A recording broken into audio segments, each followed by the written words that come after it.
नमस्कार दोस्तों, मैं आशीष कृष्णा आज हनुमान चालीसा के नवे एपिसोड में आप सभी का हार्दिक स्वागत करता हूँ।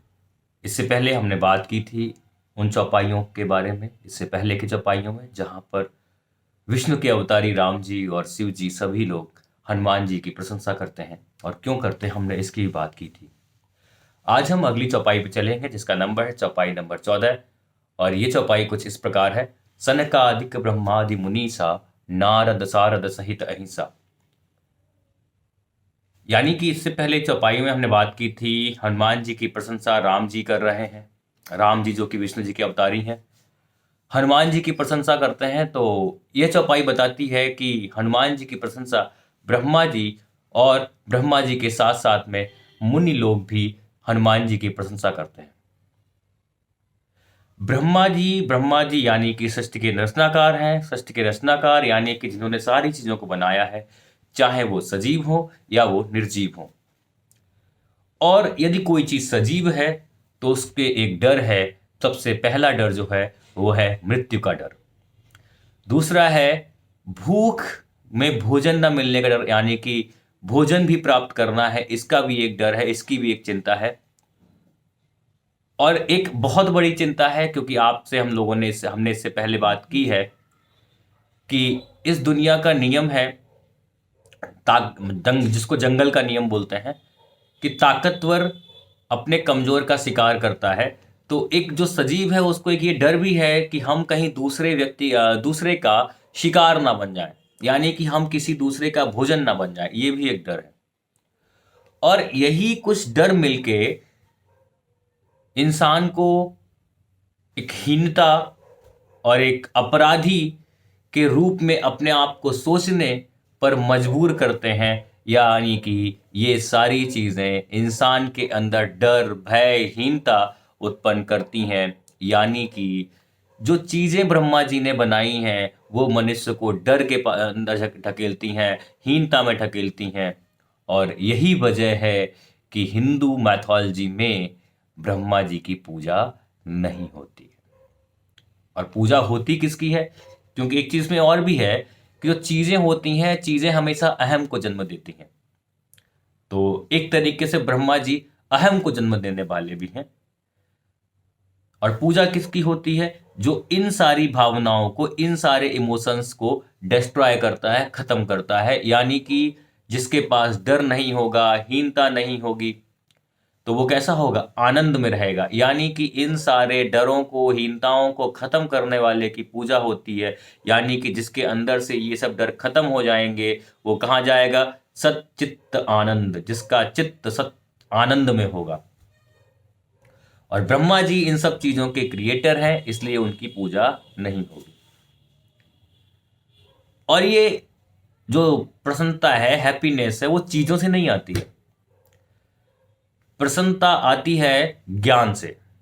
ज्ञान यानी कि सरस्वती जी, नारद सारद। और सरस्वती जी को ही एक नाम से जानते हैं, शारदा। और यहां पर जो नारद और सारद,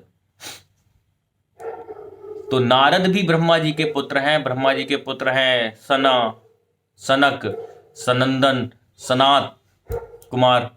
ठीक है ना, ये सब ब्रह्मा जी के पुत्र हैं। और ये रिप्रेजेंट कर रहे हैं कि भाई नॉलेज यानी कि ज्ञान को अर्जित करने के लिए संघर्ष करना पड़ता है। और ये इसी वजह से हनुमान जी की वंदना कर रहे हैं कि हनुमान जी के पास ज्ञान है और उस ज्ञान को इनको लेना है, यानी कि वो ज्ञान प्राप्त कर रहे हैं। इसलिए नारद और सारद भी हनुमान जी की प्रशंसा कर रहे हैं। जैसे कि मैंने बताया कि ब्रह्मा जी के बेटे हैं, नारद भी ब्रह्मा जी के बेटे हैं, सनत कुमार भी ब्रह्मा जी के बेटे हैं। और यहां पर मैं एक बात और बता दूं, पुराणों के हिसाब से सेक्सुअल एक्टिविटी को वर्ड लिटरली नहीं लेना चाहिए। पौराणिक रूप से सेक्सुअल एक्टिविटी का मतलब है वहां पर जो मेल फॉर्म है, यानी कि जो मेल है वो दिखाता है मस्तिष्क, और जो फीमेल है वो दिखाती है भौतिक चीजें, यानी कि द्रव्य। जब हम कभी देखते हैं कि कोई साधु है वो अप्सरा की तरफ आकर्षित हो रहा है। ये सिंबलिज्म है बेसिकली, ना तो वो साधु है ना ही वो अप्सरा है।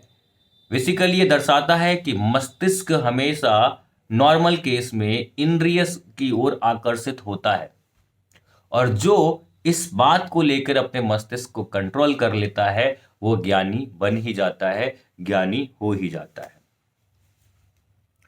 जो नारद है, नारद सनत कुमार से छोटे हैं उम्र में, लेकिन वो संसार को डील करना जानते हैं। डील करने का मतलब है वो जानते हैं कि संसार में कौन सी चीज हमको करनी चाहिए, कौन सी नहीं करनी चाहिए, यानी कि कौन सी हमको हमारे डर को बढ़ाएगी और कौन सी चीज हमारे डर को खत्म करेगी। नारद जी जानते हैं कि ये दुनिया डर और भूख, भूख का मतलब केवल भूख से नहीं है, भूख का हमने पिछले एपिसोड में डिस्कस किया, आप देखेंगे बड़ा अच्छा लगेगा आपको। तो नारद जी ये दिखाते हैं कि डर और भूख से भरा पड़ा है ये संसार, और नारद जी अवेयर है इस बात से, इसीलिए वो हमेशा क्या करते हैं, नारायण नारायण, यानी कि नर, यानी कि सांसारिक रहोगे तो कष्ट और फियर होंगे, और अगर नारायण यानी कि सांसारिक चीजों से ऊपर उठ जाओगे तो डर कष्ट अहम सब खत्म हो जाएगा, यानी कि आप पूजनीय हो जाएंगे, आप वंदनीय हो जाएंगे। एक दंत कथा के आधार पर यह आता है कि ब्रह्मा जी एक बार विष्णु जी से उनका कुछ बहस हुआ, कुछ चर्चा हुई, तो एक शर्त लगाई गई कि केतकी का फूल है, उस केतकी के फूल को जड़ यानी कि उसका जो सिरा है, जो पकड़ लेगा पहले उसको सबसे विद्वान माना जाएगा। और ब्रह्मा जी को एक भ्रम है कि हमने पृथ्वी बनाई तो आई कैन रूल, तो इस बात में लेके वो कुछ बेईमानी करने की कोशिश करते हैं, बेईमानी नहीं, कुछ मतलब थोड़ा चीट करने की कोशिश करते हैं चीज़ों को। तो इस बात पर फिर निर्णायक मंडल पे बात पहुंचती है, और निर्णायक मंडल में है शंकर जी, और शंकर जी को आ जाता है गुस्सा कि आपने अहम पाला है और श्रेष्ठ बनने की कोशिश में, विद्वान प्रूव करने की कोशिश में आपने नियमों से खिलवाड़ किया है, तो इसलिए शंकर जी ने गुस्से में उनका गला काट दिया। और वो ब्रह्मा जी का गर्दन काटना वो सिंबॉलिक है। सिंबॉलिक कैसे है, ये बताता है कि भाई जो ज्ञान है ना, ज्ञान का मतलब है बाहरी मस्तिष्क नहीं, या बाहरी चीजों पर डील करना, या बाहरी चीजों पर आधिपत्य जमाना, उनके ऊपर डोमिनेट करना, ये ज्ञान का मतलब नहीं है। ज्ञान हमेशा आंतरिक होता है, और आंतरिक समझ ही ज्ञान है, दूसरों पर डोमिनेट करना ज्ञान नहीं। वो तो रावण भी कर रहा है। अहिंसा, नारद सारद सहित सहित अहिंसा। अहिंसा बेसिकली हो सकता है ये जो शिव जी की गर्दन में पड़ा हुआ वासुकी है, यानी कि सांपों के राजा हैं, यानी कि जो नागराज हैं वासुकी, उनके लिए आया है, और जिसको एक और नाम से विष्णु जी के संदर्भ में पेश किया गया है, वो है आदि अनंत शेषनाग। और आदि अनंत शेषनाग का मतलब है, आदि मतलब हमेशा रहने वाला, शेष मतलब हमेशा बचा हुआ है, कभी हमेशा से है, जो हमेशा रहने वाला है, और अनंत, अनंत है जो हमेशा से है, हमेशा से रहने वाला, ऑलरेडी अनंत हो गया। तो या तो ये शिव जी का वासुकी सांप के लिए हो गया, या इसके माध्यम से बताया गया है कि एक इंसान अपनी ज्ञान के माध्यम से छोटे लेवल से, यानी कि छोटी कुंडली से, छोटे स्तर से बड़े स्तर पर पहुंच सकता है, केवल और केवल ज्ञान के माध्यम से। सर्प से इंसान, यानी कि रेप्टाइल जोन से मेमिलिया, उससे बड़ी अपर जोन में पहुंच सकता है। और हनुमान जी को ये समझ है कि ज्ञान क्या है, विवेक क्या है, वो अपने ज्ञान को विवेक के रूप में ट्रांसफॉर्म कर सकते हैं, एज पर द सिचुएशन वो उसको डील कर सकते हैं, इस किससे, सरस्वती का प्रयोग करके, यानी कि शारदा का प्रयोग करके। और इसी समझ के साथ हनुमान जी ने अपने भूख और डर को खत्म कर लिया है। और हनुमान जी इस ज्ञान का इस्तेमाल अपने भूख और डर को खत्म करने के लिए करते हैं, रावण के जैसे अपनी भूख को बढ़ाने के लिए नहीं करते हैं। इसीलिए इसीलिए क्योंकि हनुमान जी ज्ञानी है और विवेकशील है। ज्ञानी और विवेकशील किस संदर्भ में, उनको पता है कि how to do, when to do, why to do. इसीलिए ब्रह्मा और उनके बेटे और सारे ऋषि मुनि उनकी प्रार्थना, वंदना, पूजन, प्रशंसा करते हैं। लेकिन हम हैं कि धर्म को धर्म के अर्थ में लेकर केवल फंसे रहते हैं, उसी अज्ञानता में, उसी संकुचित सोच में, उसी नैरो सोच में। हमको पॉलिटिक्स जैसा ड्राइव करती है, हमको धर्म गुरु जैसा ड्राइव करते हैं। बेसिकली धर्म गुरु का मतलब तो कृष्ण हो सकता है, लेकिन आजकल के धर्म गुरु 5 लाख का नीचे टैग बार चल रहा होगा, वो भी धर्म गुरु है। तो this is all about each and every वैदिक नॉलेज, ईच एंड एवरी पौराणिक नॉलेज, ऑल द इपिक्स। ये सारी चीजें हमारे एक गहन ज्ञान को, एक जीवन जीने की कला को विस्तृत रूप से, एकदम तार्किक रूप से, वैज्ञानिक रूप से प्रकट करने के लिए हैं। तो यही हमारी हनुमान चालीसा सीरीज से आपसे गुजारिश है कि आप चीज़ों को जैसी रूप में लिखी गई हैं, जिस मंशा के साथ लिखी गई हैं, बताई गई हैं, पेश की गई हैं, उनको वैसे ही समझें। लेकिन समय के साथ साथ क्या हुआ, उनका जो मूल अर्थ था वो समाप्त होता जा रहा है। तो मैं अपने लेवल से आपके साथ शेयर कर रहा हूँ, आप हमसे कुछ शेयर करेंगे, हमें भी जान के खुशी होगी। तो अगली चौपाई है 15वीं चौपाई। जम कुबेर दिगपाल जहां ते, कवि को विद कह सके कहां ते। दिगपाल, दिगपाल यानी कि होता है आकाश का रक्षक। आकाश का रक्षक यानी कि जो 8 दिशाएं हैं, उन 8 दिशाओं में रक्षक है एक।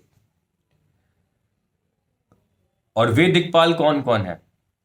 कवि हैं और कोविद है।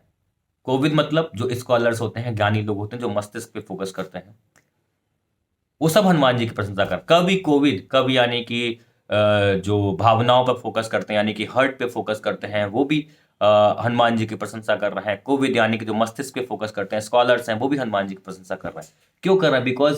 Because they know the secret that Hanuman is.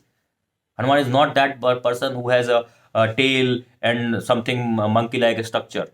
Hanuman is much more bigger than that. पुराणों के आधार पर पूरा जो संसार है वो एक कमल का रूप में है, और जिसका उद्भव मेरु पर्वत से हुआ है, यानी कि उस कमल का उद्भव मेरु पर्वत से हुआ है। और उसका एक जो पेटल है, एक जो पत्ती है, वो जम्बूद्वीप यानी कि भारत है। जम्बूद्वीप भारत का पुराना नाम भी है। और वो भारत जिसके एक तरफ यानी कि उत्तर में हिमालय है, ऊंचा हिमालय, और दक्षिण में समुद्र है, और 7 नदियां हैं, यानी कि 8 दिशाओं के उस भारत के रक्षक हैं। एक और बात मैंने पहले भी डिस्कस की है, उत्तर यानी कि ध्रुव तारा का स्थान, उत्तर यानी कि हिमालय का स्थान जो हमेशा उन्नत, उत्तर यानी कि अयोध्या का स्थान जो हमेशा हमें उच्च स्तर की ओर फोकस करता है, यानी कि उदय का क्षेत्र है। दक्षिण यानी कि पतन का क्षेत्र है, वहीं रावण है, लंका में रावण है, और लंका यहाँ है, दक्षिण में है, वो पतन का क्षेत्र है। और यहां पर उस दक्षिण के क्षेत्र को जम का स्थान, जम यानी कि यहां पर रावण भी हो सकता है, और जम यानी कि जो पतन का सूचक है, यानी कि जो मौत पे यमराज आते हैं, वो भी किसका है? पतन का ही सूचक है। ये दोनों में अंतर है, जम और कुबेर। जम कुबेर दिक्पाल जहां ते। जम वो हैं जो इंसान में डर पैदा करते हैं, ठीक है, मौत का डर, लाइफ का डर, इन सब चीजों का डर। कुबेर वो है जो उम्मीद भरता है जिंदगी में, यानी कि जो जिंदगी है वो डर और उम्मीद दोनों का बैलेंस है। मैंने बैलेंसिंग पे बहुत फोकस किया पिछले एपिसोड में भी।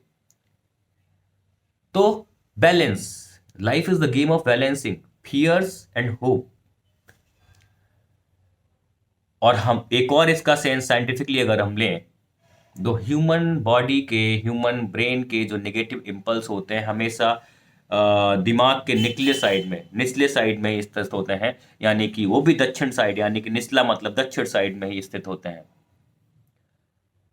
कवि कोविद, कवि का मतलब है पोइट्स, जो हनुमान जी से बहुत अच्छे मित्र है, फ्रेंडली बिहेव है उनका।